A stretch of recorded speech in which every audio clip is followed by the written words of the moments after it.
Hi. Yeah, my plan was like this. That was my thought this morning. That we did a whole bunch. I don't know. You were only by a few of them, right? But basically, I think 6 shiurim, more or less, which is not a lot. But they're all going. Draaien zich de Schale about Kiddush Zmanim. Yeah, that was my subject. But Kiddush Zmanim mit Chazach bekenntnis framen seine Sachwegen. So we were framed mostly in the way of asking the question. Basic question that I was asking was, to what extent times, which we call Kiddush Zmanim, are real in a certain way, right?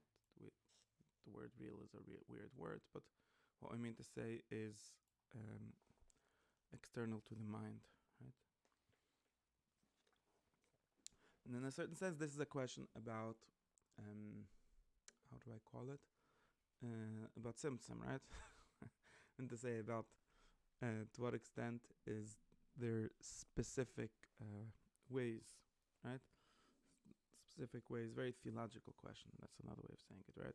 Somebody framed it in this whole theology of the Rishonim, which were sort of very much seem to have been worried or conflicted about this. To what extent, when it's not really only about Kiddush Zmanim, we could say the same question about Mitzvahs Masiyas by Finkruli. To what extent is there some, let's call it magical, people call mystical, but mystical mystical could be both ways.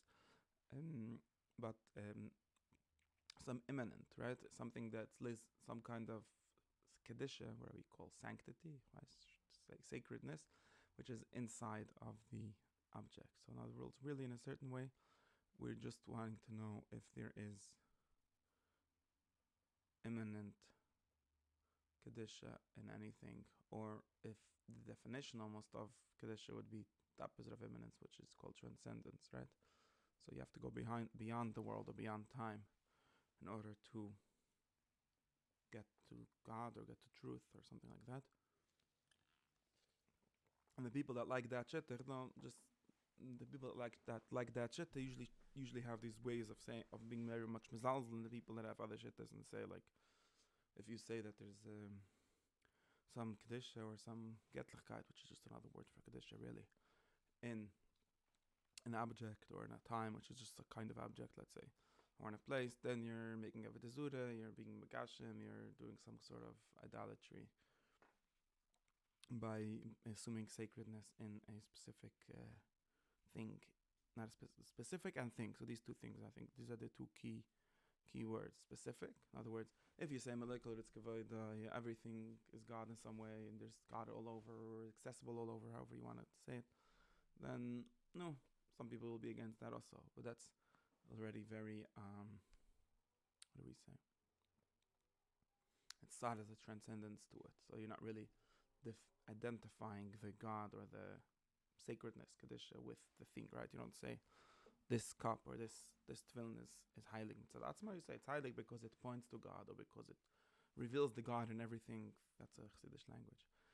And therefore, then you don't have a problem. But if you have more of the Kizri style way of understanding, which says that God and Kedusha, we could say the word Kedusha, is somehow in here, somehow resides inside of things, then at least you could get close to maybe you should, or maybe you could identify it with that thing, and then that people say, okay, so you literally say that God is a Eitz Ve'eves, that's basically Avodah Zarah. Of course, we could start thinking if Avodah Zarah is such a bad thing, but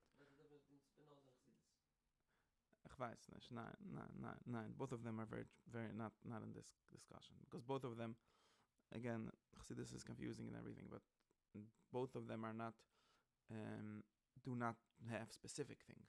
See, I just give you two ingredients for my question, my earlier framing. I want to go to another framing. Both Spinoza and Chassidus do not believe in specific places or times in a real way. Chassidus is confused, of course, but like everything they do. But they're not. Both of them are not. If anything, Chassidus is more megashim than Spinoza. Yeah, because they do believe in K'tisha Shabbos in some way, in some real way.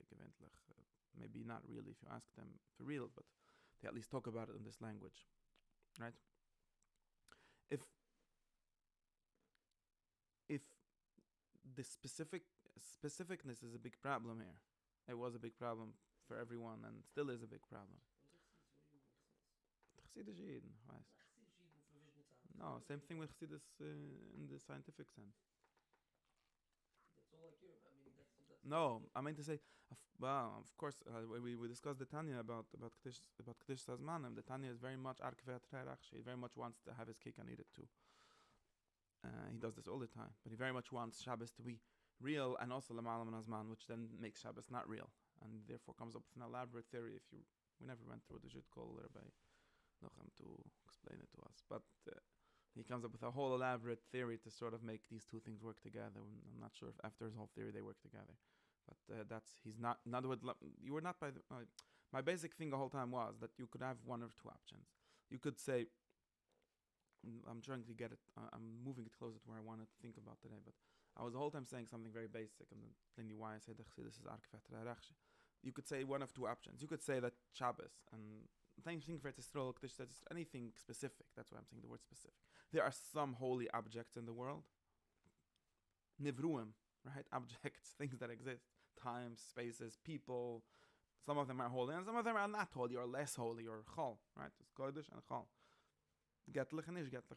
Kodesh is just a way of saying mukim mashru or something like that, where God is. That's what we're going to get to that maybe. I want to think about this more, but let's assume that that's all kodesh could mean. What else is kodesh? Kodesh is where God is. So there's times for God and times there are not for God, right?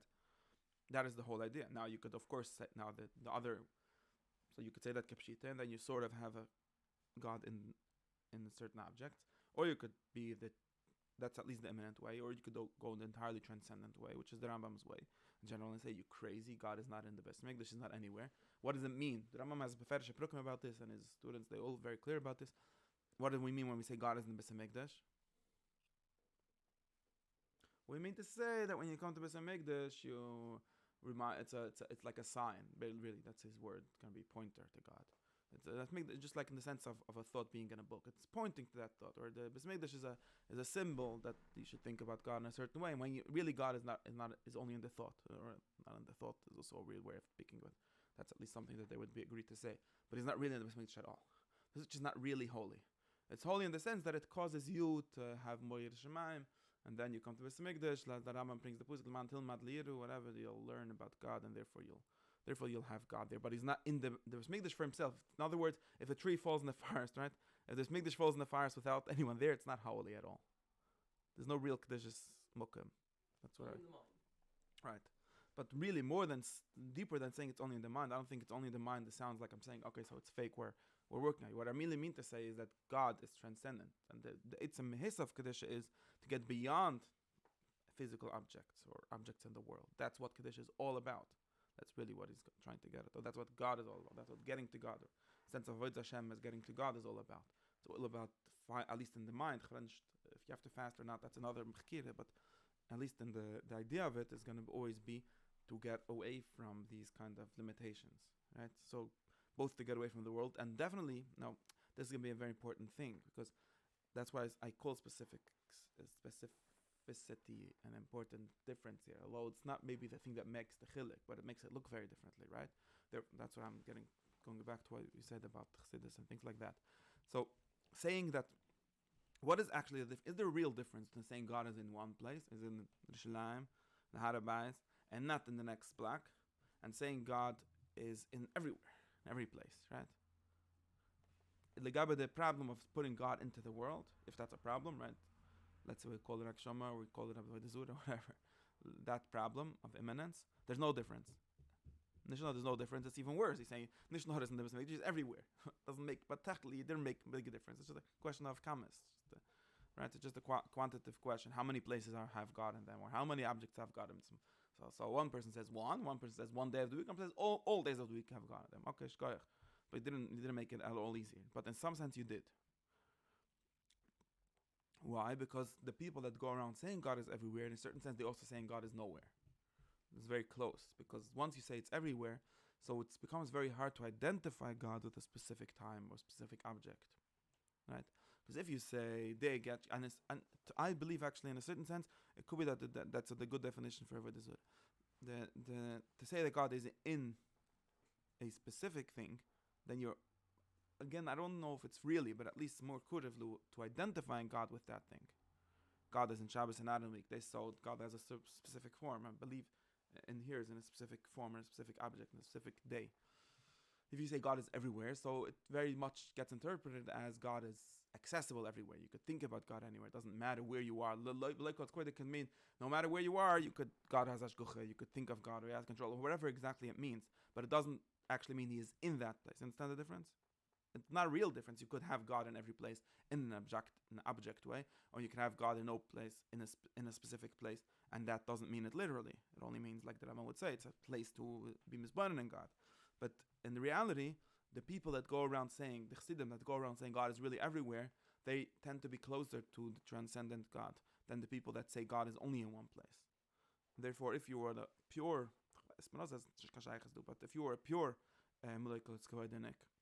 you say God is everywhere, then you tend to have less problems. Like if you're a chussid that you want to say God is everywhere, but you also don't want to give up on the Torah that says God is in a specific place and not other places, then you're very stuck. And the more seriously you take the specific places, the worse things you start saying. Because either you deny that he's everywhere, or you say that he's not everywhere. Instant problem, right? That's right. The thing is, the Gemara says, Gemara says a lot of things. No, I'm saying the Gemara talks about Shabbos and Beis Yeah. Saying this Rambam idea. 100%. I don't think it's around. I think that when we talk about Chazal, we talked about this. It's not the Rambam, and I gave a sheet about the difference. I don't even remember. The Rambam is in this certain sense much closer to Chazal than the Kizri, but not closer to the Chemesh. Big difference. The Chemesh seems to be much closer to, because he said at least parts of it. Okay, you could find psikim otherwise, but at least Sefer Bereshis and things like that. Some parts of it are definitely closer. On the other hand, Chazal have a different understanding of this, which we have to think about. I think I gave this shir by Tikis Shoifer about Mishat Tziva ala mitzvahs and Kavunas ha-mitzvahs. I think over there from that shir we could figure out what difference there might be. But also, there's probably 1,000 different chazals. Maybe some of them thought like this. It's very funny when you say Gemura. You mean one Amayra. The Gemura is 10,000 people. So yeah, there's such members in the Gemura. Yes, 100%. Okay. What I was saying is, so this is Al's Shine and Fine and Voil. Now, what I was thinking is that all of this was sort of thinking in a very in this theological sense of, is it proper to have God and to have Kaddish in a certain space or in a certain object? And the problem with speaking things in these terms is that we start speaking in the way of like what I call orthodoxy. In other words, having what are the correct beliefs, and much less speaking. And then, since we're doing Judaism, what are the beliefs as believed by so and so and so on, right? But we do a lot less of trying to understand the things for themselves, right? Because you say, okay, the Rambam out like this and he out like that, but now maybe we should try to think for ourselves. Does it make sense to us, or is there one of these ways that makes sense and the other not? Is there a third way that actually is how we intuitively think about things? Is there a way to be mekadev lasaychel? All of this, I think, in other words, we should really ask the question, or besides for, is there sacred time? Is there K'dish Zmanim? Is there K'dish Zmanim? In what sense is there? Maybe we should ask what it is. Right? What does it actually mean? Let's forget about all the kashis, the Rambam hold. Meigman as like gleiben, meigman nicht, whatever. But what does it actually mean? And I think that over here we get to some very interesting thoughts, but I didn't think them through yet. But Bekitzer, you're going to have to help me. I didn't think them through me to say that. I just mean to say that we can't trachten mehr. So there's something like this, and I wrote about this little Chanukah.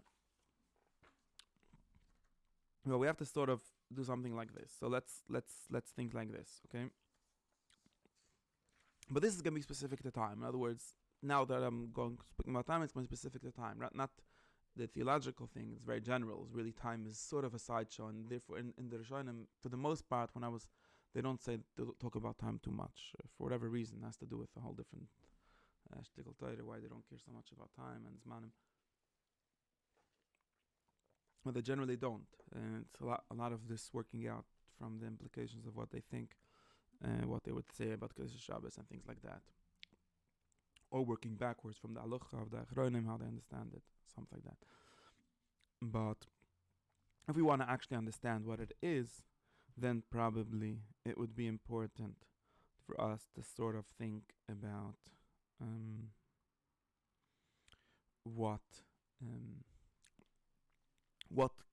what sacred time might mean even, and then we can start thinking which kinds of it might make sense or which don't make sense. So I want to start like this. I'll tell you one thing that I started with, and then we'll see something like this. There's one very interesting thought which goes like this. I talk about this a lot, the difference between the operating system and the programs. By which I mean like this.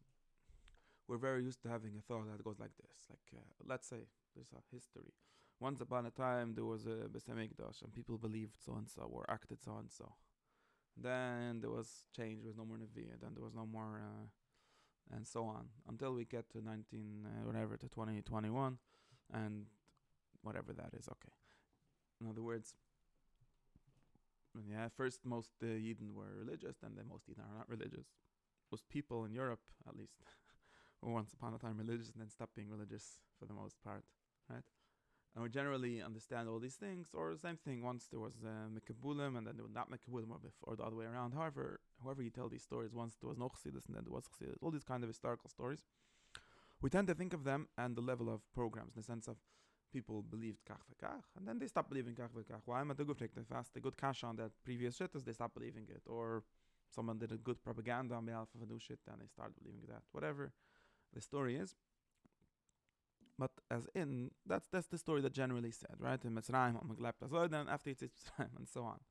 And we generally assume that the terms of the debate are at least the same. In other words, there's a machloikus, again, alma machloikus, if there's one God or two, or if there's one God or 0, or 10 gods or 0, or 10 or 15, whatever.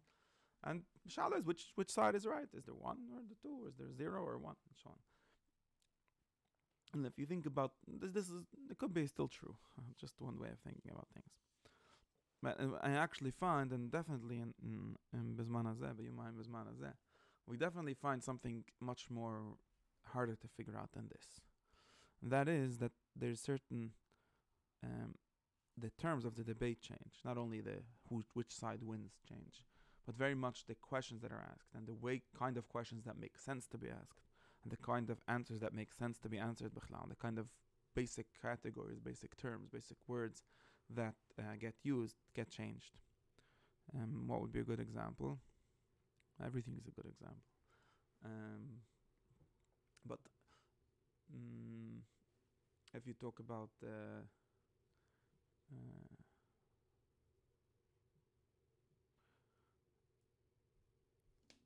I want to get to my example, that's why, but I'm just going to give a simple example that everyone agrees on. I don't think there's an example that everyone agrees on. But for very much, right, if you ask, for example, the Baal Shem Tov has supposedly and nobody before him has this shit and stuff like that. And really, if you think about it, and if you read the debates that people have between themselves and the kind of arguments that they make, often you see that it's not like, so the Rishonim, the Ramban had this way, this shit, and then the Zweite, the Achronim, or wherever, the Chassidus for them, they have a different shit. That doesn't seem to actually be what's going on. A lot more of what's going on seems to be, and it's very obvious once you notice this, is that they totally don't speak the same language. In other words, what's to him a kasha doesn't make sense. The kind of kasha that he asks doesn't mean anything to him. The kind of possibilities that exists in his world. So there's such and such kind of amina, such and such kinds of kfira. That whole possibility doesn't actually exist from one to the other. So you can't really translate. It's really hard to translate. When for example, assuming that let's say there was some Rishonim that said Ashkucha Brutza Zoy, and some Rishonim that said Andish, and then Kilid Baal Shem Tov said something, he doesn't say neither of these sides. That's really what happens. Definitely not, because he thinks of the whole thing on different terms. he cuts up the world in different categories, and he thinks he has this problem as a different problem, and his solution is a different solution. And if you would tell it to the earlier person, they would look at you like something like they would not really understand. And it's very, very hard. We usually assume that they're all speaking about the same things. Because sometimes they even use the same words, get borrowed in certain sense, but they mean something totally different. You could take thousands of examples like this, but almost everything. Now, these are things that sometimes maybe people maxim with this kind of theory, but I think at least something of it is true, especially if we talk about basic metaphysical things. I gave a whole series with examples about things like this. If you ask people, and the funny thing, I'll tell you the interesting thing about this.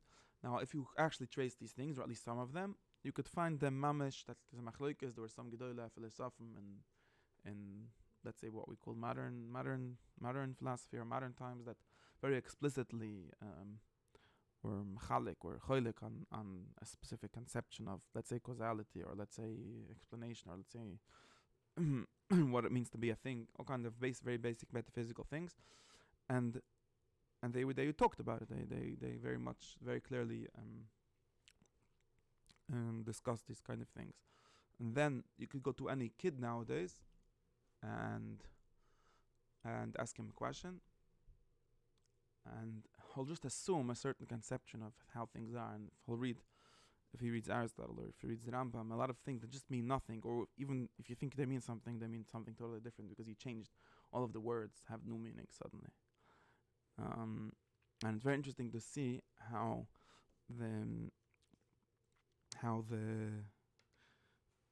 not the psychological philosopher has these conceptions, but it sort of became like it's in the ear somewhere. The radio tells you this, even though not consciously, or maybe not doesn't himself know, but somehow just by existing, just by living in a certain culture in a certain time, you assume certain things, and it becomes very hard.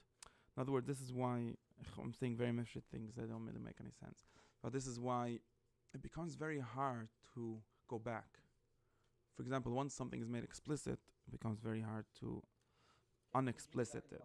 Yeah, friend, right? So let's assume that, let's say that for some people 1,000 years ago, it was simple. It was obvious that when we say the word time, that's where I'm getting to. Time is a very good example of this. It has a certain flavor, has a certain meaning, has a certain. It's even hard to define how exactly that meaning is, because it is not thinking in these terms. But it has a certain mahalach, how it works, has a certain connotation, has a certain cultural meaning, and so on. And he would tell you, okay, and there's times, and sometimes they're heilig, and sometimes they're not heilig, and because of his conception of time, not because of his conception of kedusha. You see, that's what I'm trying to get at. Up until now, we talk about what your conception of kedusha is, what your conception of God is. Therefore, you could have times and not. But really, in a certain specific sense, and we could think of this as true, but there's an argument to be made that we have to really think of your conception of time, or really your conception of the basic fabric of the world. What is the world made out of? And maybe the reason why we get into these lechet, into these how do you call it? To these sort of impossible contradictions. Like if it's like this, is because we are the whole debate, the whole sigya that we're having is on the wrong, different operating system. That's why I like this Muslim operating system, right? So if you have a computer, you have an operating system. Operating system defines what's a file, what's a program, what's a, I don't know, things like that, right? And then there's a program that uses that file, and he makes a new one, and so on. And there's certain conventions for how the files and where the structure is, and so on. And now, yeah, right. So now, we always assume that there are machloikas between the Chassidum and or whatever, different machloikas are machloikas, which program to run on. But everyone agrees that this file is a file means this and a program means this. But really, it could be that just one guy is running the Mac, and one guy is running Windows, and forget, maybe even they're trying to install the same program, just because the operating system is different, it turns out to be something totally different. Or maybe, and often I think this, maybe the reason why the program is so messed up is because it's really a program that was written for a different operating system. And since we're trying, like, for example, right, we talk about halacha, we talk about right, Yiddishkeit, or things, anything. Maybe this whole idea was written for a specific operating system, a cultural operating system, right, or philosophical operating system. We're not talking about it. Maybe even the body, but definitely the mind and the culture and the way people think in the basic sense. It was written for that, and then we said, let's say, right, a super example. That's this morning I saw someone. Let's say there's a mitzvah of Krishma b'shach v'chuv k'meicho, which means when you go to sleep and when you wake up, you should be mekabel malchus shemayim, right? Now there's an operating system which says there's night and there's day, and there's going to sleep and waking up. I'm not sure if they're the same thing as night and day, but they're somehow related, right? How do we exactly understand this? And on that day, on that Al-Gaba, this operating system, we install a program called Kabulas Al-Malchus Shemayim, right? Now what happens when you live in 19th century, in the 20th century, and 21st century, and there's not really night and day, and sleeping and waking up don't exist, at least not in the way that they existed then. Why? Because nobody cares about where the sun is to wake up, unless you're living on a farm. But if you're living in a city, it makes no difference, right? There's daylight savings time, there's all kind of modern Sachen, but it makes no difference to you where the sun is. You wake up at 8 o'clock or 7 o'clock or 6 o'clock. There's not zero. Just nothing to do. Maybe theoretically, I'm not saying that it's true, just making an assumption. And maybe there's not even such a thing as waking up. Maybe there's shift work and everyone works around the clock. So now you try to install Kabul Malchus Shemaim Boker Be'erev on this, you right away get errors. Wait, but I wake up after Zman Krishma most days in the winter just because that's the wake up time. So what should I do? Right, so we have Shal and Halucha. But the problem is not the Halucha. It's Magabazam, Aufstein free, but make an alarm clock. The problem is that doesn't really work. And now, if you think about the thought, the Halucha Mekanz Chanaitz again, we could wake up. So, but there's an idea here, right? The idea is when you're waking up, when you're going to sleep, or maybe when the sun goes up and down, right? These two things, the personal, the cultural, and the sort of the Teva, they sort of work together, and then we make a Bilzam Machmem, the ganze Yichud that happens then, and whatever. But all of that was installed on a certain Abring. Now you want to install it on a new one. Suddenly it klappt nicht du, it klappt nicht dort, and it starts assuming different meanings. And maybe you could. Maybe I often think that a lot of the work of when people say the Baal Shem Tov was mechadish something, or not only Baal Shem Tov, I just use it. I think or the Rambam, a lot more of the mechadish something. They managed to install the operating system called Toras Moshe, and the program called Toras Moshe, and a new operating system. Because really, if you read Rambam, for example, this is also a very weird thing that happens, right? The Rambam is. What was the Rambam doing? He's not being Chadash Chiddush Torah. At least not really. Not his goal to say, I have a new shtickle Torah, a new shtickle philosophies. What he's really doing, he's saying this Torah. That's one account of the Rambam. But now I'm assuming a certain operating system. I'm assuming a certain basic truth, right? And there's no way to take. This is why people don't get it. Like people who write, Rambam gave a hechsha to the courses. It's just the truth, right? To him, these philosophical, metaphysical truths, they're the truth. In other words, he can't even imagine a way of thinking differently, right? If you're ask about causality, if you ask about nature, of course, in some things he could imagine, right? If there's a specific machloikis, is the world was the world eternal or not? Maybe the Torah is like one set, but that's not the really interesting part. If you make that the interesting part, you're already stuck on right? The really interesting part that there's a whole way of thinking, it's philosophical way of thinking. The whole world, you have wearing different glasses, right? The whole world looks different. And now some people say, okay, the Torah can't be. So he comes the Rambam and says, you can install the Torah on this. I'll show you how. We'll connect this, and this to that, and this to that. And you'll see that the Torah actually not only is connected, actually that's what it meant beside the level. But at least he managed to install it on different upbringings, and Taka comes out with a different Torah. And these things are very subtle. It's sometimes very hard to chop. Sometimes you have the same person saying the same thing, two people saying the same words, and they mean totally different things because they have a different operating system, right? That's my right. So that's very important, like them. Yeah, like basic categories, right? You have to know computers to understand. Yeah. Like for example, like I was saying, in when, let's say, this is not exactly true, but let's say in Windows a file means something that works in the computer like this and like this, and in Mac it means something else. That's not true, but let's say, right? So of course you have a command that says open file, right? But open file means something totally different. It's maybe in this example it sort of corresponds because it's using the same metaphor. But you could imagine an operating system that doesn't have files at all. Maybe it has something else. These are all ways that people organize the electronics that it should make sense to them. But you might have operating that doesn't even have files. Now there's no way to work, right? So what? Yeah, all these things, right?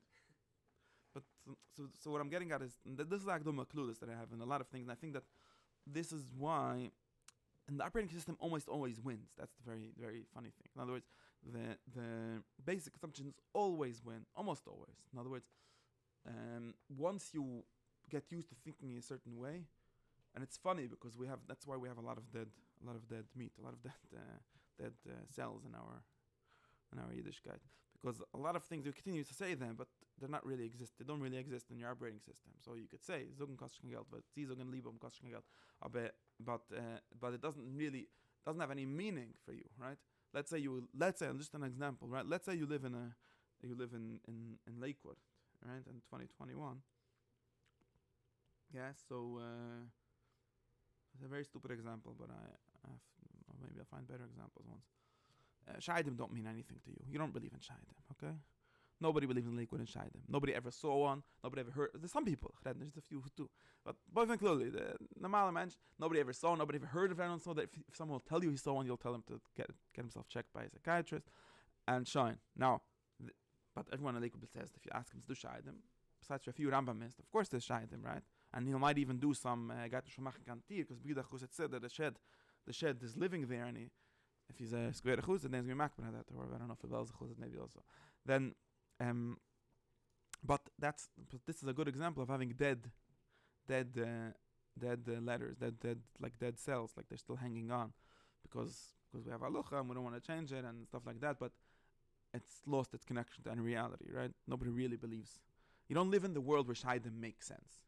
We live in a world that when it says in the Heilige Zeifer that they're Shaidim, then we assume if we're not Apikars and we're not Chvaizvos, then we say, okay, we trust you. Maybe they used to be Shaidim and they ran away.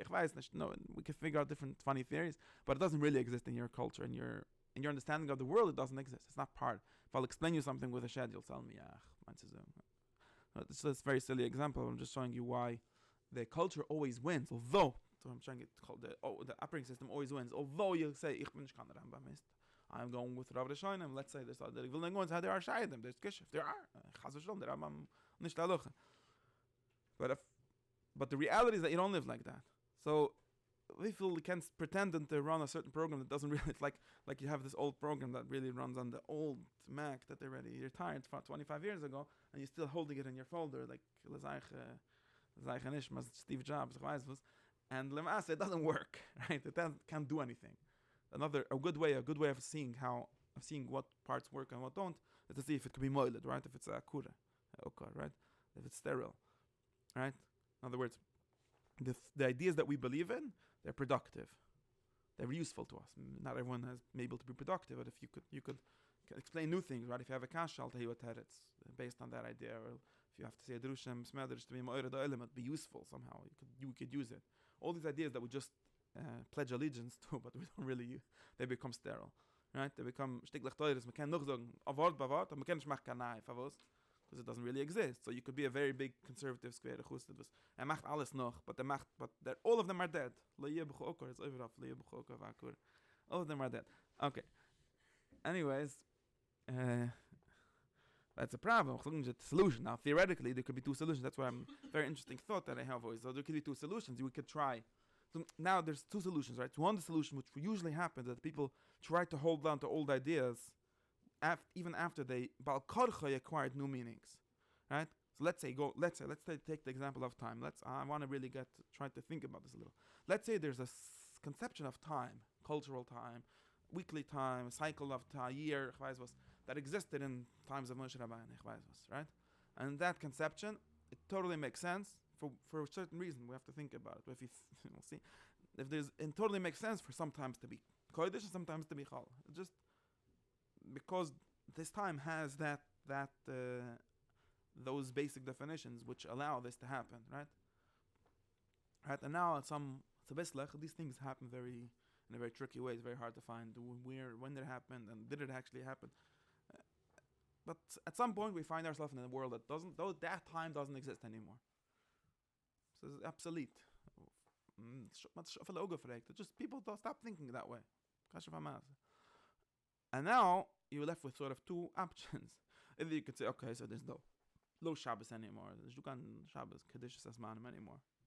We just don't believe. If you're a secular person, that's one of the big definitions of being secular. I think it's today for sure, right? There's no times that nobody. try to understand this, right? That's where I'm getting at, right? If you ask a goy means a yid when he's not pretending, right? Right? Let's say you go. Let's say you find a guy in the street and you ask him, do all times feel the same to you, right? Even he has Sunday and weekends, right? But even after that, right? It takes off the weekend. But does the weekend feel different to you than the week? Or the holidays? The holiday season that feel different? He tells you, yeah, it feels different. It doesn't work. And holidays is more if he has a certain kind of retail stores, he makes the most of his business in December. But does it have a significant difference? Is there like, no, time is time. The calendar defines. It's 24 hours at each day, and 7 days in each week, and such days in each month, and so forth, and the business and the tax has to be paid on time. But there's no qualitative difference, right? Time, in other words, we could really define it. We could almost define it clearly. This, right? Time is a quantity and not a quality. Time doesn't have quality to it. In a certain sense, the modern conception of the world doesn't believe in quality at all, but it's getting to a deeper sense. But at least if we talk about time, you could see it, obviously, you could see it culturally, right? There's no different qualities of time, right? There's different quantities of time, right? I have 10 minutes for you, I have 2 hours for you, I have 2 years, this project takes 15 years, right? All of these things are true. But it doesn't believe in the quality of time, right? Time does not acquire qualities. It doesn't even make sense to say, this time is better quality. But we talk about quality time, we don't mean quality time, right? We mean quality people giving you attention or something like that. But quality in the sense of eiches, right? There's some sort of mehis of the time that is different. It doesn't make any sense in the cultural outrages that we live in. What's called secular, whatever it's called, the world that we live in, and maybe for some people, the most part, it doesn't really make sense even. Doesn't have any meaning, right? If you ask a regular person, there's a lot of time. Sometimes we go in summer, we go to this, but there's no quality in the time. So that's at least one thing. There's more things that we could give for these definitions. And it's linear and other things, but at least it's like that. And therefore, so now that we understand this, now if I tell you, okay, but it's holy times, so now you start getting like this. Okay, so what do we do? So either you could be a litvak, like a Shaila, just say, there's no such thing as Manim Kedoshim. Yeah, there's on the weekend, we do a certain avodah called Shmiras Shabbos, and it's defined by the Shechanunach from the Shkia to the Tzes, the Gechov, whatever it exactly is. And Tzad there's no quality. If you think there's a quality, then start saying you're over the Tzur. Why is he so worried about Tzad Tzur? Really? People like that, yeah. There's such a Meish Chachma, whatever, he has Meish Chachma for him. But in a certain sense, I really want to say this. In a certain sense, the real reason why he doesn't accept any difference in quality of the time, right? Shai Leibowitz would be very mad. He says these things, right? That if you say that Shabbos has Kedusha by itself, he says only God has Kedusha, right? Nothing in the world has any God besides for God. Nothing has Kedusha besides for God. And it says, like you said, it's doing with Kodesh and alles falas. But let's skip all these things, right? Let's talk about the operating system level. This is actually 100% what every guy believes. Nothing special. That's what all the goyim, in other words, all the Eden when they're not pretending, that's what all of them believe, right? They should do. God, maybe they believe in God, but at least for sure, in this world there's no God, right? In other words, maybe there's God and beyond the world and transcended, maybe he created the world, or maybe designed the world, all kinds of different words we could have. But of this world, the atheists are right? Basically. But the atheists are right. And therefore, when you start saying maybe there's different, he starts. So how does he interpret it? So I'm not saying that he's just shying on the people that are different because he's fry and he wants secularism to be true. It's because when you tell him that some time is sacred, that some time has Kedusha, the only way it could be interpreted in his operating system is Avodah Zorah. So this time is a shtickle God, what God became into a piece of time. That's his category, that's the ontological, that's the categories that he has. If you only have a certain kind of cup and you pour the water, and that's the only place he's going to go. Right? The only example. The only place either into that or so that's sort of the two options, and these two options sort of don't.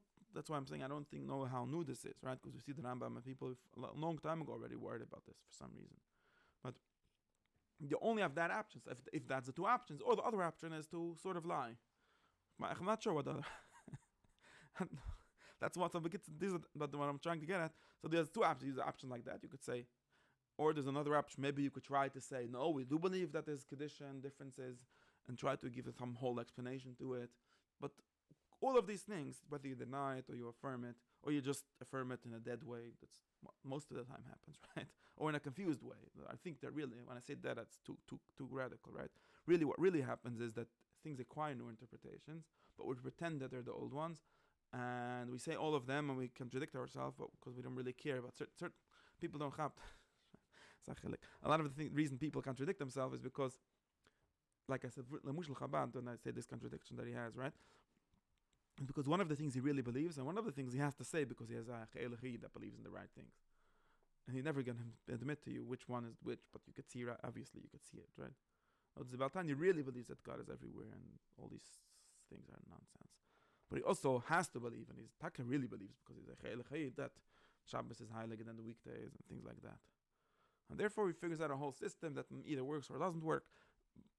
But if you really ask him what he really believes, in other words, what he by himself would think if he would have been a guy, right? Which one would he choose, right? That's always the important thing to realize, right? Even Chabad, they say this explicitly, right? If there wouldn't be a Torah, there would definitely be on Spinoza's side, right? Now, there's a Torah, middels machen a bisschen. I say Spinoza as a stamach manish nicht mit dik, but right now there's a Torah, he has to. Yeah, it's a let's say it as but I'm just saying it as a word, right? If now that's a Torah, then he has to sort of make it stem. So he adds some both noch a stock in some theory, and over there they puts the Torah in. No.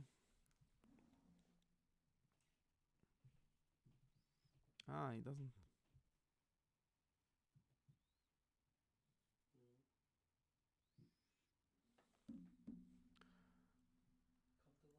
Understand what I'm saying, right?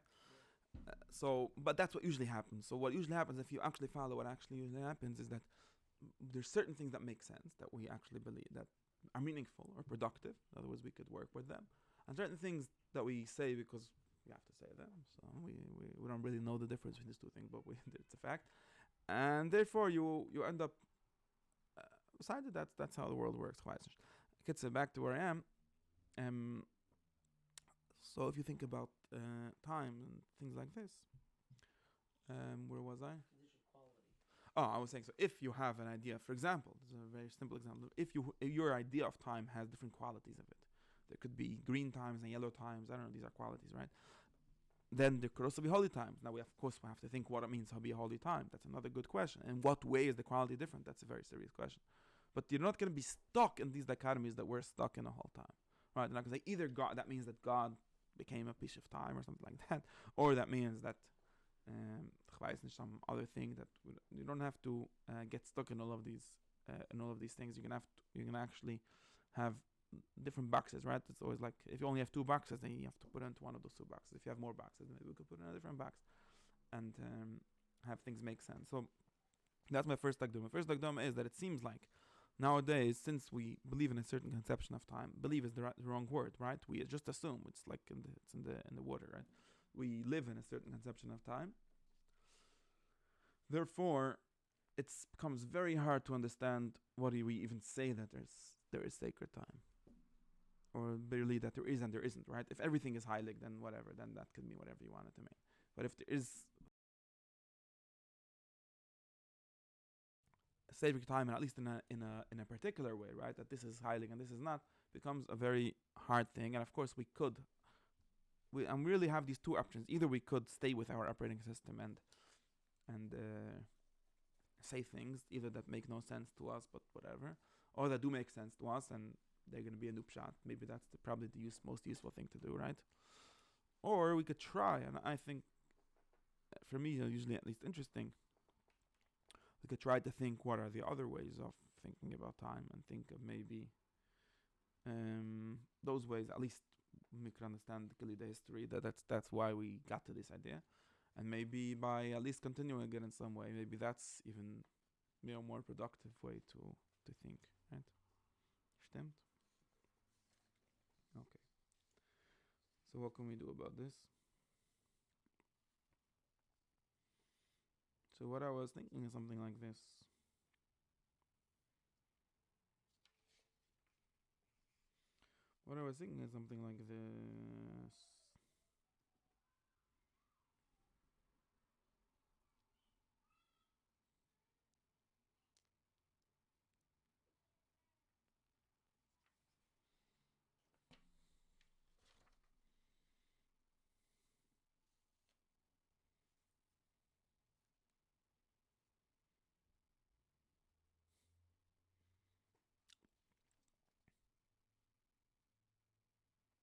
So there's really two things that we can do. We could try to think about, and I think this is important. I'll explain why. Right?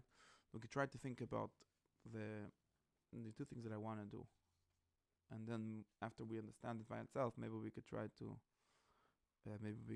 see what people have said about this, and if in which world they're saying them.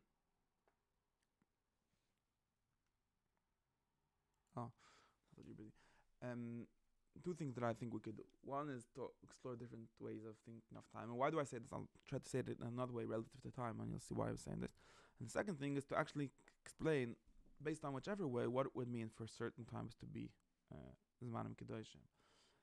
So, firstly, the reason why we have to think about time in general would be something like this. Right? We have to think of because, and what I'm saying, in the concept, in the context of time, what would come out of something like this. So nish pshat, and people actually say this a lot, and now I have a pshat on what they say. We assume, in other words, al pi pshat, do Shabbos, like for example, and there's weekdays.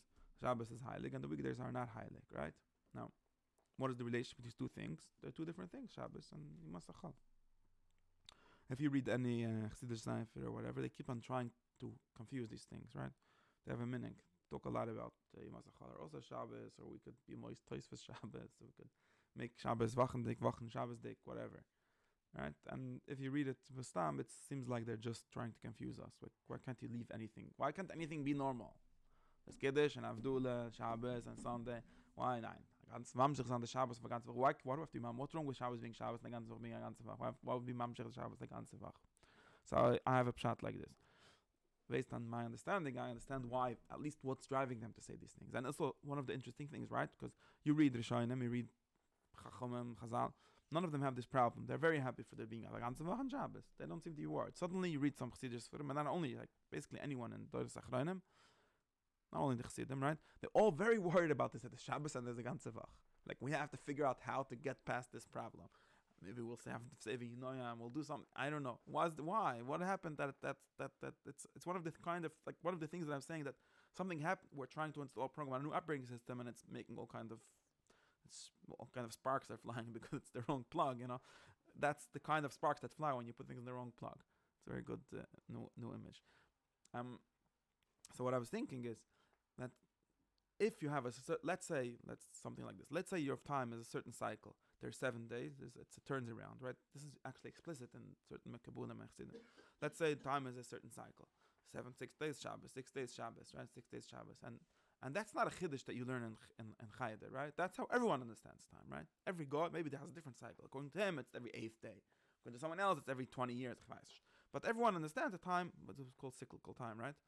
Time is a certain cycle. In other words, in a certain sense, and I don't know, it's very hard to even explain it to Namala mention. In a certain sense, we live the same time again and again, right? There's no ein chodesh tachas Hashem. That's keheles shit, right? That this year is not new. It's this Shemitah year, and it's the same year as 7 years ago. Meaning, how did Malcolm explain it then? What? I don't remember. What did he say? That there's a new thing. Right. This is, yeah. In a certain sense. I'm not sure it's the same. I'm not sure if it's the same sigya. We have to be ma'ayin, but yeah, let's say there's only said no, that thing, but it says this in Chassidus from even also, because God only made 7 days basically. In a certain sense, I think these things are more fuzzy. That's why we're saying it already in a very scientific way, and it becomes funny. But we live. In other words, I can tell you what the seasons really work like this, right? Is there a new summer every year? Summer comes every year, right? If you look at time, I'll give you an image, right? And this really we have to get to it. These things, I'm not talking about the physical time or something like that, right? I'm talking about the concepts of what kind of image you have in your mind, right?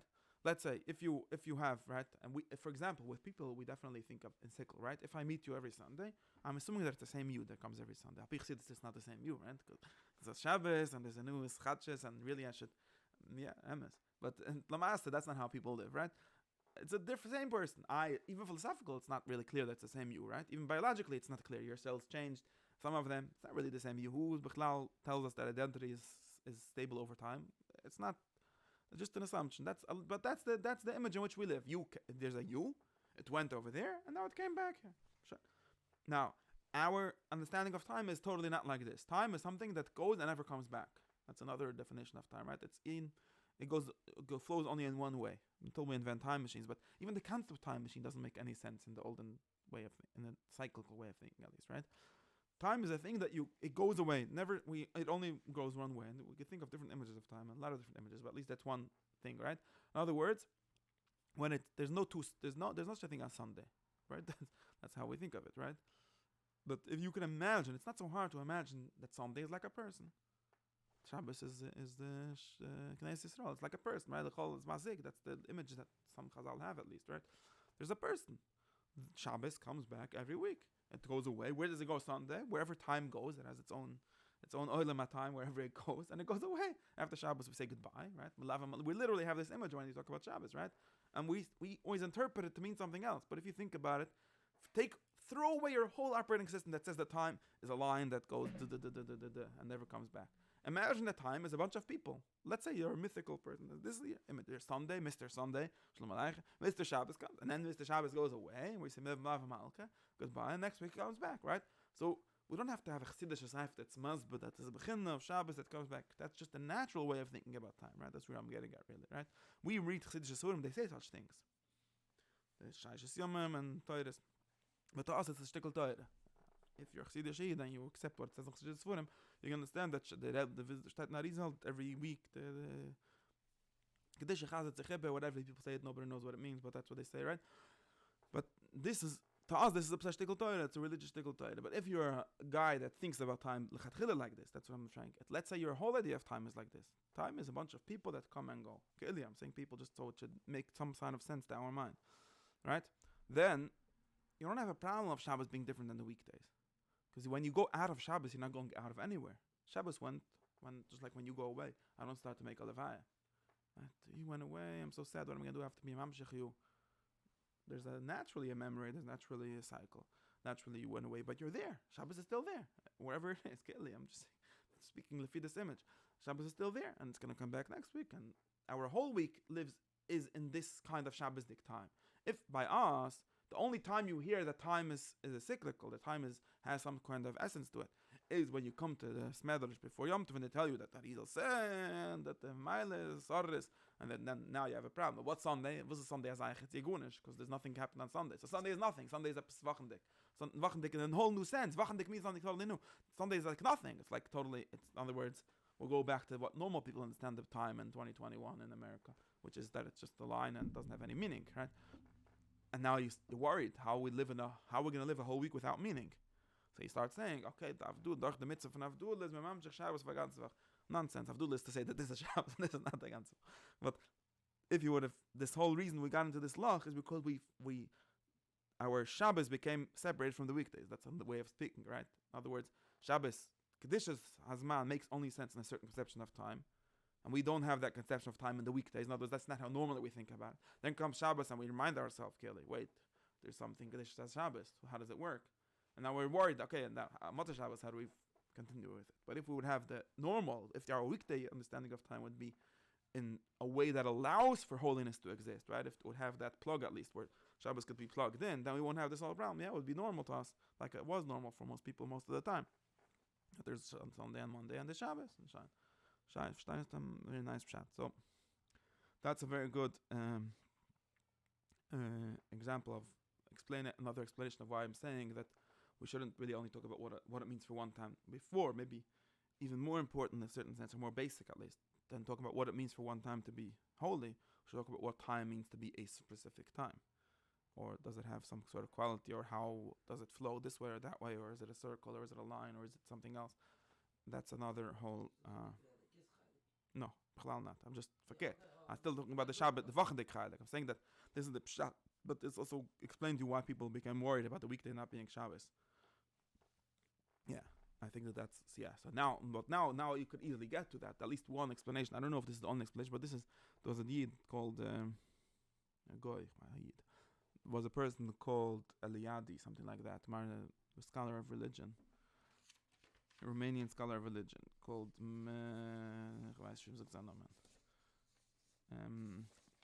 but that's what I printed out of here. Called Eliadi, something like that. And he said something like this. He said that the big thing about um, religion. So in some weird way, in the 20th century, there became a discipline called religious studies, right? There used to be just what is and what isn't, and now there's a new thing called religion, right? It really shows you that it's something that doesn't normally make sense. And okay, and what I said exactly, right? And in the when people are actually religious, they don't have religious studies. They don't study the concept of religion to explain how to make sense of it. Religion is just like there's science, just like there's theology, there's things that's religion. If you don't understand at all, then you start, wait, let's, not sure. But I don't know what his Tan is. But I'm saying there's a study, you have to study something because you don't understand it, because it's some weird new thing. Wait, we have science, we have everything, but why is the religion? What is this all about? What is that thing? That's another thing besides for life. It's like besides for okay, so one of the Gedolos Chachomim, so he was very interested in this concept of sacred, right? So, and according to him, the Kitzur Sikkim, Achiman Sikkim, is that the religions, and according to him, all religions, and of course people start arguing my religion not, and that religion not, and Rambam not, and we came with this idea.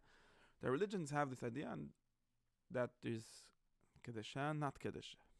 Now we sort of have to explain what that even means, right? Because this is the funny thing, right? What does it even mean, right? And he sort of tried to give explanations, but it says this is a klal gudel, klal b'Torah. Every religion in the world has some things that are some days, some objects, some people, some places, some ways of thinking, some actions that are heilig, and some that are not heilig, that are chol.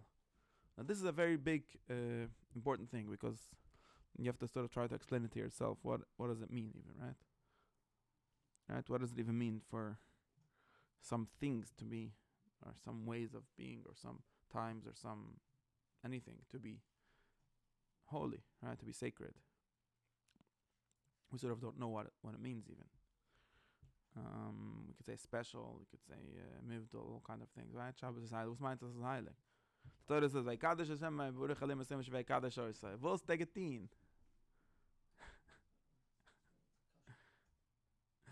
In some conception of the world, this is not something that has to be explained. It's obvious, just like I tell you, this is hot. You know what hot means. I don't have to explain you and give you all kinds of bad and what hot is. Why can't it just be separated? Separated from what? That's not their translation. That's what some guy said after he forgot what it means. Yeah, no, but that's beside it. But when we say that, when Nachamo, it means separated from what? To what? Nah. But that's obviously not what it means. Every text you could try to interpret. But when people talk about there being Shabbos, there being, of course you could, not talking about the grammar here, but of course they have some things that are different in some way. There is some kind of quality of Kedusha in those things in those days. I don't think there's a way to get out of this, unless, I'm telling you, all these kinds of Isbaidim, they come after people totally forget what it even means. And it could be that it doesn't have one definition, and real things that actually exist in a productive way in a culture and the operating system don't always have one definition. It doesn't mean that it means this, and I'll tell you what it means, you'll know what it means. It's a kind of way of being, it's a way of living, it's a way of understanding. It could be a lot of things. It could be a whole bundle of things. It could be like a person, like a whole thing. But once you lose that, then you start needing to say all kind of, it just means that you should, and it's true, the Shainim already lost this, that in this sense, whatever these people are, at least the ones that are rational, the ones that are trying to explain things, they definitely don't know what it means to be heilig. They don't know. All these people that start saying Torahs, they all don't know what it means. Why is that that means heilig? There's the touch. There's no way out of this. Okay, I'm telling you, that's the touch. Because there's not there's no such thing. That's what it means. The problem is that you have this whole category needs to be explained what this category means. But no, it doesn't mean Avdullah. No, that's for sure not true. That's for sure not true. Of course, the Shoirish Kiv Dalachin could be used. Maybe it's not clear, but let's say it's possible that at some stage it could be used for things that are not heilig, maybe like addition. But it doesn't mean that it doesn't most of the time yes mean heilig. That's just the fact.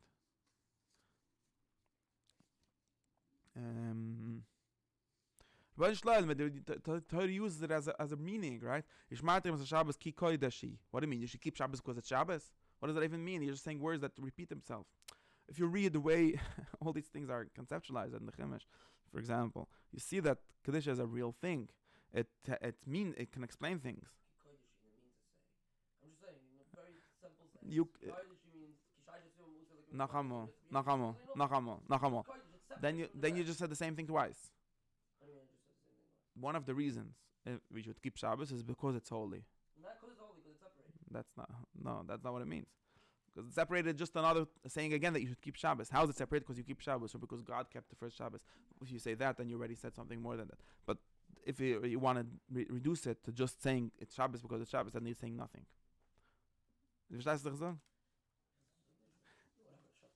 No, these kind of arguments are what people say when they lose the whole concept, the whole thing.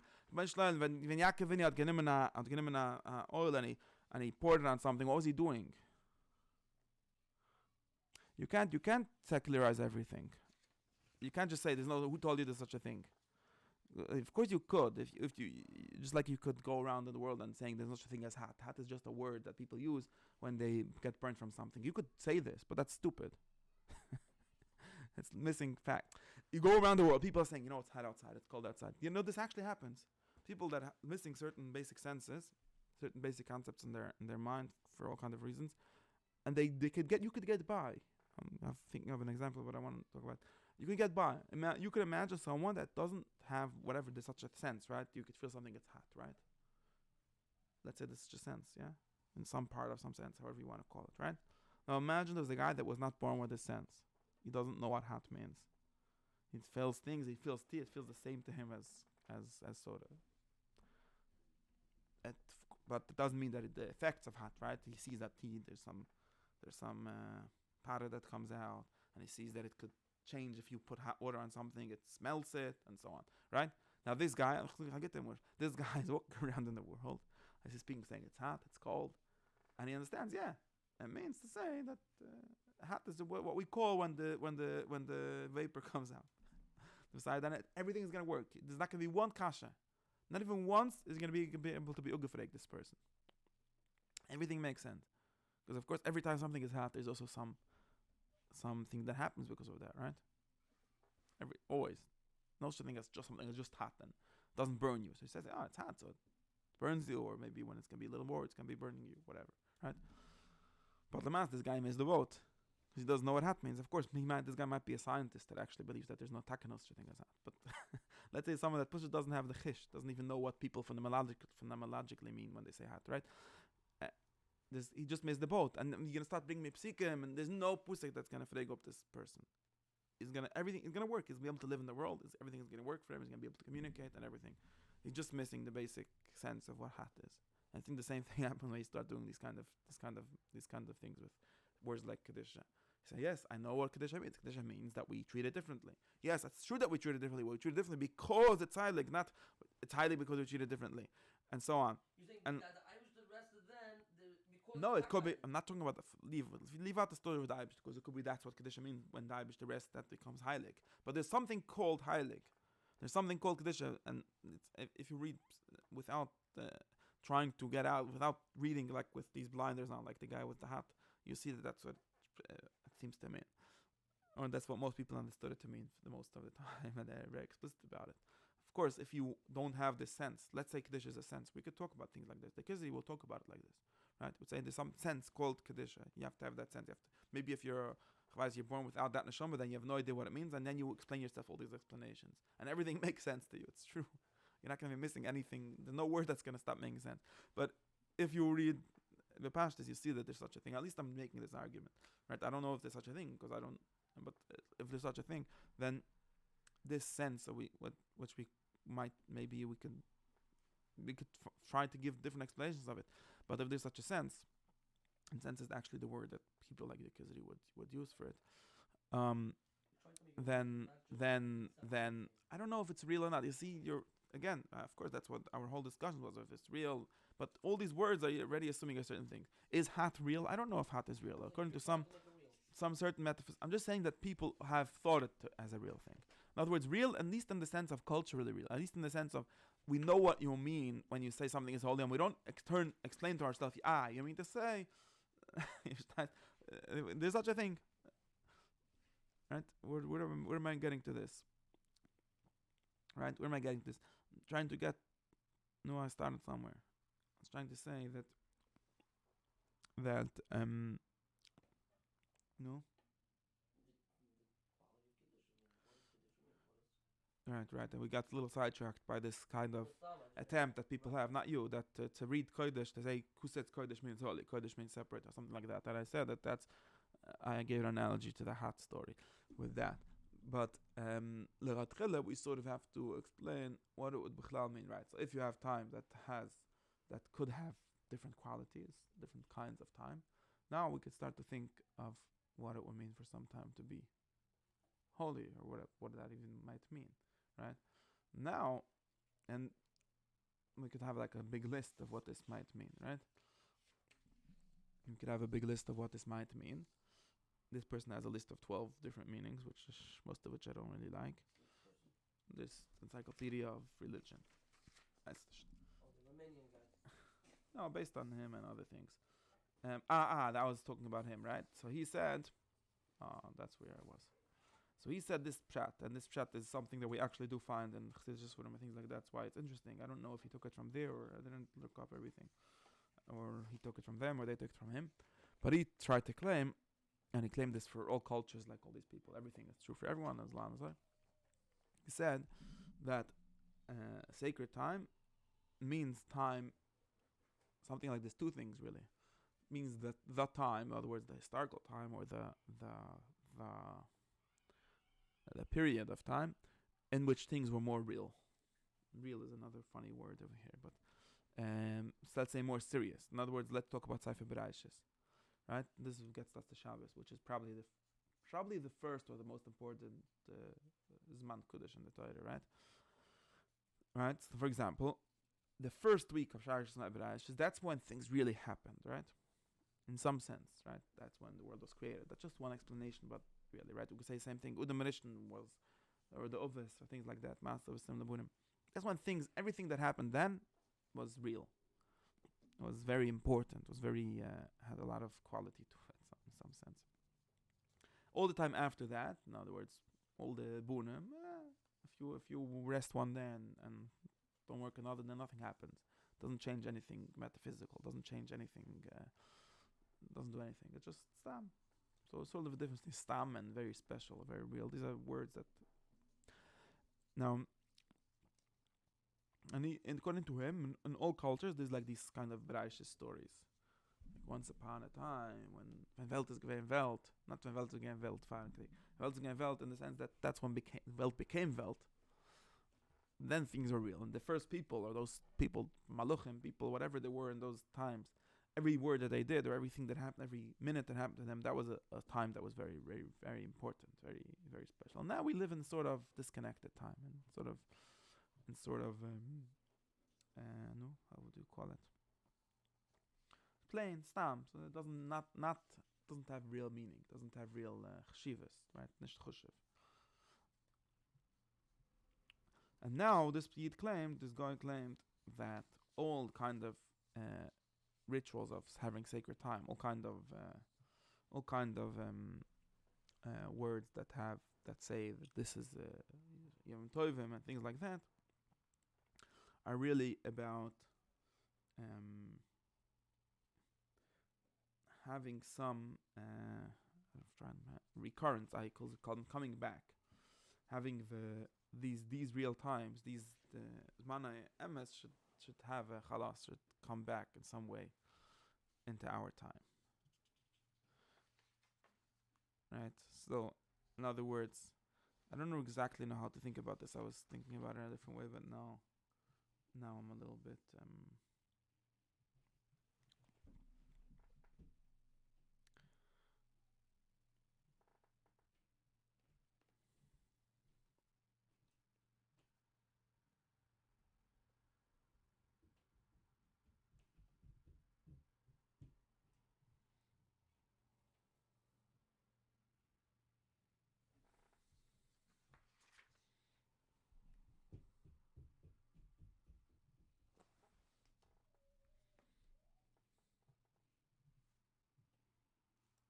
this seems to be sort of like the Arizal's explanation, and I don't know where the Arizal got it from, or where this person got it from. We have to really study that. The Arizal's explanation of Me'adim and probably of Shabbos and everything like that. At least he doesn't really say it in such an expansive way, but the Ektish is Lavi about Yom Haim Azman Hazeh and all of that, right? In other words, and we have to then go back to think about God.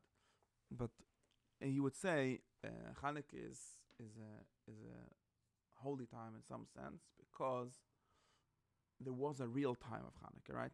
In other words, everyone sort of agrees that we can't do this now. It's another good question, if what that means, right? Why? So they sort of agree that we can't do this now, right? We can't make New Yom Tovim, even if you, besides for Yitzchok Kislev. But they don't really believe that it's real, right? Even the Lubavitchers don't really, not sure that it's real, right? It's just focus nicht. But at least up to a certain point, we were able to see things happen, sort of stamp themselves on the time that they happened, right? And now that time comes back, we have the taste or the quality of that thing, right? Shabbos was the first Shabbos, and that got so strongly stamped onto that thing called the seventh day that every week, and it comes back. So we need these sort of two ingredients, right? Ingredient number one is there is a original time, as my Bereshis, where time works, where time gets set up. Maybe don't know exactly where things were more interesting, right? There's some and that time or all time sort of cycles back to that. So in other words, that's what I'm trying to untangle here, right? So Shabbos is interesting both because it's a Zaychel Masa Bereshis, right? We say these two things. In other words, not, you understand what I'm saying? Not just that Shabbos is, if every day would be Zaychel Masa Bereshis, then Shabbos wouldn't be that interesting. So I need these two things. I'm not sure if they're contradicting itself in each other here, right? So in other words, is every week Zaychel Masa, is every day is Sunday also Zaychel Masa Bereshis, and then Shabbos is just Zaychel Masa Bereshis Kavoi Shavas, or Sunday is in some sense a regular day. Not so much Zaychel Masa Bereshis. Of course, in some sense, it's part of the cycle, like I was saying before, because otherwise Shabbos wouldn't work. But Shabbos is more Zaychel Masa Bereshis. So at the end of each cycle, somehow, we go back to the beginning. And that's sort of what makes it a special time. Now, what does it mean to be back in the beginning? Right? Now we really have to ask a third question, which is, now that you're back at the beginning, so what? Right? Never really explained that.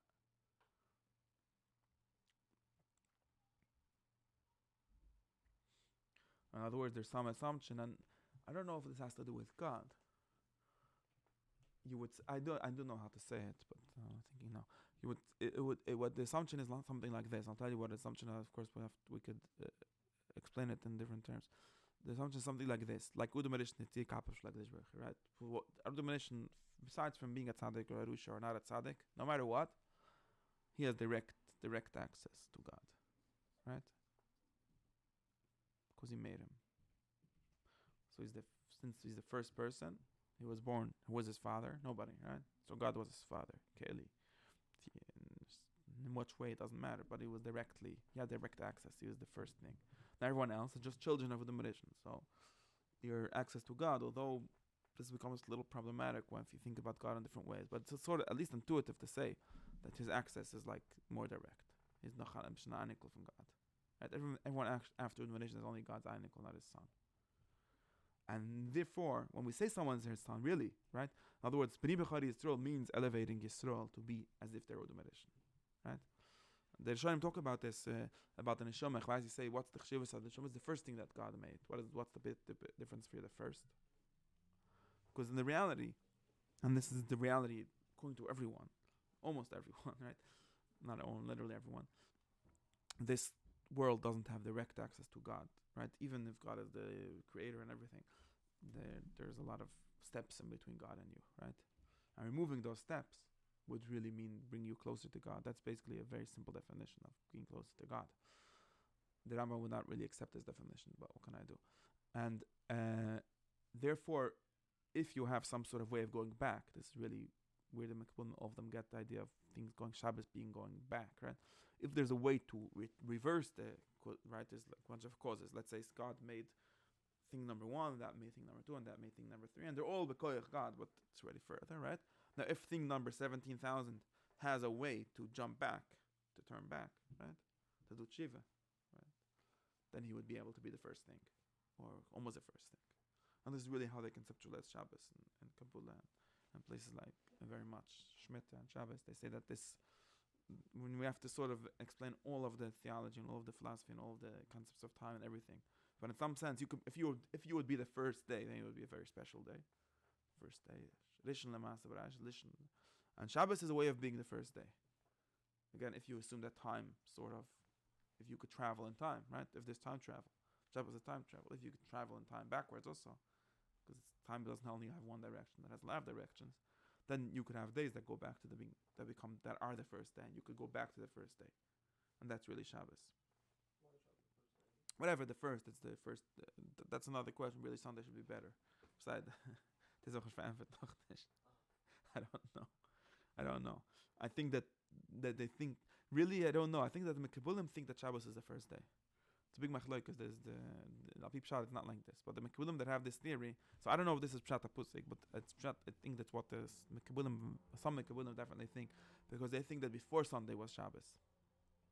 So the first Shabbos already, this is really the Kabbalistic theory of Shabbos. I didn't say it yet.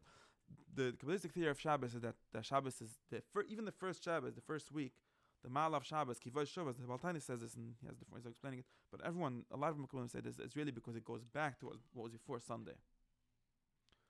That's really their Pshat and Shabbos.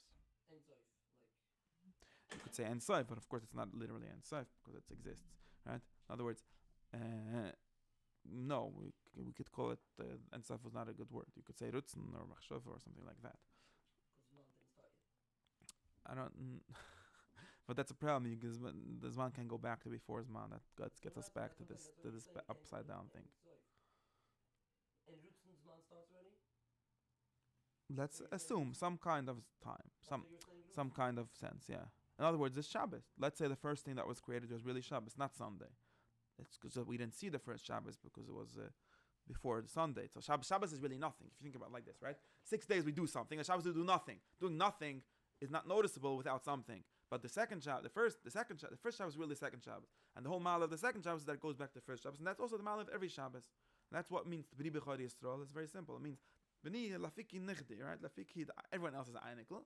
And Yidden could go back, our Shabbos dik, right? B'shvil Yisrael, B'shvil Shenikri Reishis. That's literally what it means. B'shvil Yisrael Shenikri Reishis. Going to Mekabulim, this is how they understand it. Shenikri Reishis could deliver the first thing, and the first thing is special. Now, who gifu could be ma'ayin? Why is the first thing special? But at least makes sense. And it doesn't lead us to weird theologies of God being in certain things. It's just the first thing, it's not God at all. The first nivra is special. Then why is it special? Why can't God talk to the second thing directly? I think they would, some chassidim would say he could, and then you make everything into the first thing, right? That's all they're doing. If you say that God creates everything, then everything is the first thing. Besides, then there's only Shabbos, but of course that's not really true. Unfortunately, it's not really true. So that's the reality. Some things are the first, some things are the second. And since there's a way of going back, so something can become the first, or you could go back to the first. And that's really what Kodesh means. So Kodesh, Hapikabula means Raishis, right? Kodesh is Chachma, which means Raishis. This is the Mekabulim's theory of Kodesh. And this also this Aliyadi theory. So it's Mechav Ladas and Mekabulim, more or less. At least I understand the Kabbalah better than him, so maybe he had better ways, different ways of explaining. Raishis as the first creation. The first creation, just like you understand. Shabbos is the first creation. No, I'm not. No, let's say it's the first creation. What the Shabbos is? Yeah. So the first Shabbos before the The Shabbos before. The second thing. Whatever. Figure out exactly how to stim the psike. That's the idea. Okay, if you know. Bereshis Buralim was before. The Mekbulim think that the Bereshis Buralim, Bereshis Nami Mamari. That's the whole thing. You want technically, the Mekbulim really think that the Puzik Bereshis was before Mass. Is Kili before this Sunday. Because it's talking about Sfirza Chachma. The Sunday is really only Sfirza Chesed. So there's really 3 days before Masa Bereshis. They're not days because they may be different kind of time, but they understand Bereshis Buralim with Shabbos God made whatever with Chachma and Bin and he made the rest of the things. Es Shmai Vester. Ablikabula Bereshis Buralim. Bereshis Alidai Reishis Bereshis. That's how it is in Reishis. Buralim Bina Es Shmaim Teferes Vesa Oretz Malchus. So in other words, and which are themselves sort of the second 7 days. So the Reishis is really before. Yeah, that's Al Pikabula, the way the. What's the Yivunim got to do with this? Yeah, of course, Even of like course. Pakistan is like- Yeah, of course. Of course, the Makbulim think that they were right. Those just they didn't understand Kabbalah, so just they didn't understand Kabbalah, so we couldn't explain to them. But of course, in other words, not because there's a God before God, right? But Not because B'Raish is created God. yeah, before the Makbulim really think that the Raishis and Mitchell was before Elihim. Yeah, of course. Yeah, that's like one of the crazy things that the Makbulim said. But it comes out of the Prat and Pusik is secondary. It really comes at this how they understand the reality to work. And since the reality works like that, but at least this really explains us a very simple explanation of what it would mean for time to be kodesh, or for anything to be kodesh. In other words, closer to God. What does it mean to be closer to God? To be one level up in the hierarchy of causes. Now, of course, the Chassidim have a big problem with this because they sort of try to pretend they don't believe in hierarchy of causes. I don't know why. It's obviously true. I mean, you could say that God makes the existence of everything directly or something like that, but there's still things still make sense. There's still an order in the world, right? Time is just another way of saying order, right? There's still an order. Right? When I push this, did I push this or did I push my hand? Did God push my hand and also push that? Right? Obviously, it's at least true in some sense that I pushed this. Right? My hand, and that's already including 10,000 steps, right? My mind told my brain, which told my until it got to the actual thing being moved. Right? And the same way, if I would be able to, right? This is really what I'm getting to, right? If I would be able to move this with my thought alone, right? In other words, and there's things that I can do there, right? I can move my thoughts with my thoughts, right? Or my feelings, maybe even. That's what means closer to me, right? I care more about what's closer to me, what's in my thought, because I imagine that my will moves my thoughts directly, and it moves cheers only indirectly, right? Only after. So it's very simple. The same. If you understand God, the world, God is, let's say, the soul of the world, right? That's one image, right? And He moves things. Yes, the thoughts get moved by God directly, but everything else gets moved by His Keli, after a bunch of levels of Verstandsness. No. They use that pasuk a lot. No, that. Right. So like they kill it for emphasis a lot. But think like, yeah, by human beings, like it doesn't work like that. I mean, God, it does work like that. Yeah, but it does work. The word definitely works like this. In other words, you could talk about Kolalnim, that in some sense it's, I don't even know. But the world definitely works in reality by having different levels. At least, if you want to deny all difference, then you can't have holy and not holy times. There's no way out of this. I'm sorry to tell you, there is a way actually, but I'm not. But there's basically no way, right? But as long as we live in the world that obviously has differences, right? There's many drushas you can say about Yichidei Lo. There's differences, right? So what do we have to explain what those differences mean? I'm not saying, assuming that there are differences, that what they mean, or at least what they mean in related to Kedusha, is to be closer and further up this chain of causes, right? And of course, you can understand from the Mushal that it's actually it's not just a technical thing. It's actually closer. You'll have more understanding, and you'll be able to have more influence. You'll have the more power, everything, because being more at the source. That's the Mekbulim's Pshat in Shabbos. And Bechlal and Kedusha, they always say, Kedusha is Raishis. That's really literally Kabbalah, and also this Eliyahu's theory, which Mamish don't know how he got into the Mekabulim. I probably read some of them. I don't know. And therefore, now, just to go back to our previous things, now, for this to make sense and for a time, you need to have some sort of cyclical understanding of time, right? Otherwise, this all becomes a mushal again, right? It's very important, right? If you say that Shabbos is highly because we could contemplate the Reishis on Shabbos, then you might as well do it on Sunday. Thinking kamen trachten Sunday. If you say that days in themselves have some quality, and in some sense, every Shabbos is the first Shabbos, the one before the first Shabbos, right? Then you could have real Kaddish on Shabbos. That's really too, you understand? You could be a Mekibbel without this. You could say the same theory that Kedusha means. That's why it's not really Tula Zabazeh, right? You could have the theory of saying that Kedusha means Raishis without believing that some times are more Raishis than others. In other words, in that theory, you would say that the only holy time was the first day, right? If you would have linear time, total linear time, which is the time only goes one way and never goes back anywhere, then the only holy time was the first day. Okay, we remember it, so in our mind it's, or you could say that it's Takazoi in some sense. Right, that would be another machlokes, but at least that Shabbos is really the first Shabbos, because days are like people that come back, right? So that's mehr weniger a shtickle mahalach that we could have to at least one way that we could have. Another way, the totally opposite way, the furthest way from this would be to think that Taka. I don't know. Actually, I'm not sure how that would work. Somehow know how it would work. But the total opposite way would be to think that time that holy times are just times in which we open ourselves, or which maybe the time itself is open to the beyond time, the transcendent.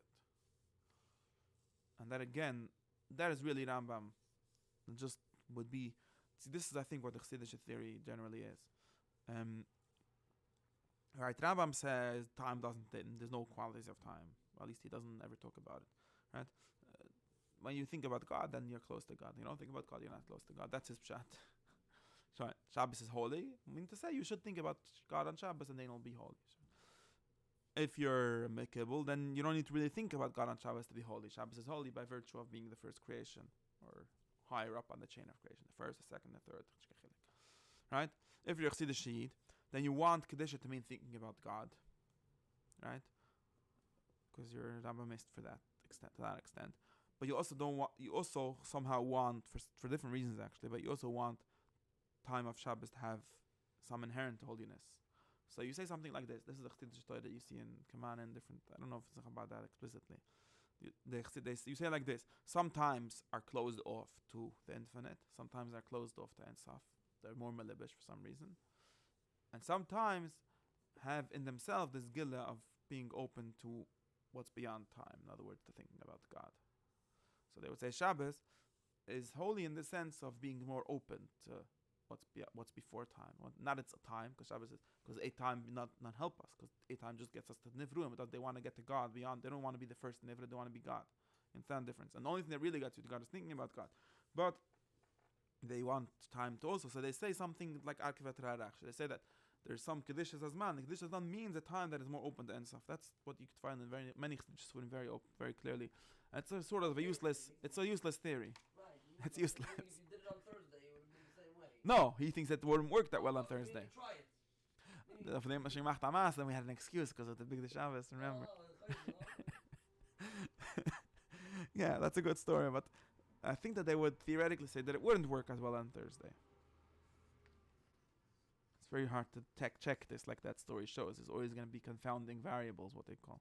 But and then they make it tell you that it's the big day Shabbos. yeah, that's not Tamanarish. It's really much better than that title, right? But I think that's their understanding, and it's true. That's what I was saying. That goes back to what I was saying. I think really their Rambam is the thing that God, or they're like God is everywhere, so it doesn't make a difference as long as you know about it, right? The only difference could be in your mind, basically, subjective. But since they halt sich fremme Yidden, and they feel that frem means saying at least that there's a difference, so they have to say that. But in other words, if you would tell the Chassidish Yid without the Torah, what would you believe? He would say, I believe in all times being the same, right? And then what's the differences in your mind? That's what I think. The Chassidim don't believe in the people time theory? I'm not sure. They talk about it, but they talk about that itself. In other words, Chassidim, the idea of Chassidus, right? Forget about Chassidim. Chassidim personally believe in a lot of nonsense. But the idea of Chassidus, he doesn't need that. It's not important to him. Faket, he might believe that theory because you're better than a Kabbalah Saifa, and it says, but he really cares about. He doesn't even care. The big difference, he doesn't care about being the first Nivra. It's not enough to him. He doesn't want to be the first Sfira. He wants to be God, and he doesn't really know what it means to be God or to be Duvik to God. I don't know what the Chassidish theory of that entirely is. It's Kalas in God itself. The Valtani is very clear about this, right? He doesn't want to be the first Sfira either. That's what they think, right? That's why he gets stuck. You understand what I'm saying? If you're the Mekibel, you're pretty happy with being the first, with being Udam Addition. Chassidim say, what's the point of being Udam Addition? Udam Addition was also just a Nevra. Even though it's been B'chayli. That's the Rambam. Right, the Rambam is like this. The Rambam is not happy with being Udam Addition. The Rambam wants you to understand God. And God, relative to every, like the Chassidim say, Ein Aroich, right? The difference between Keser Alien and God is I'm closer to Keser than God. Keser is to God, right? Right? So, and since they want that, so it's totally useless to be the first. Maybe it makes you a little closer, but it's like Ba'anerach, right? It's like useless. It's like an ant being closer, little on top of another ant, so he's almost the Empire State Building. It's like Shno Shaykh. Even that's not a real mushla, right? But it's like nonsense, right? So therefore, the only way to really get to that is by doing this dilig, right? Doing this doing machshava or amina, whatever it is, something that gets you to actual God. If they believe in Kedusha Zmanim, they would say that Kedusha Zmanim opens a portal to that. It's a window, really, more than but it's not really enough. It really has to be, and it's really, if maybe that's true, maybe there's such a reality that it's a portal in some way. but and they sort of interpret this into the Mekabulim. That's what they would do. They would say when the Mekabulim say that it goes back, what they really mean is to go back to Ein Sof, not to Chachma, not to the first Nivra. But of course that doesn't really make sense, because you can't go back to Ein Sof. I mean, maybe you could, but that's not really what the Mekabulim's theory was about, right? So they really, you understand, that's why, that's where really we are over here. Of course we do. Okay. yeah, nice. But that's what we want. If we talk about it, that's another question. That's what they want. For the Rambam, and that's why I'm saying. That's why I keep on going. I know, but I know.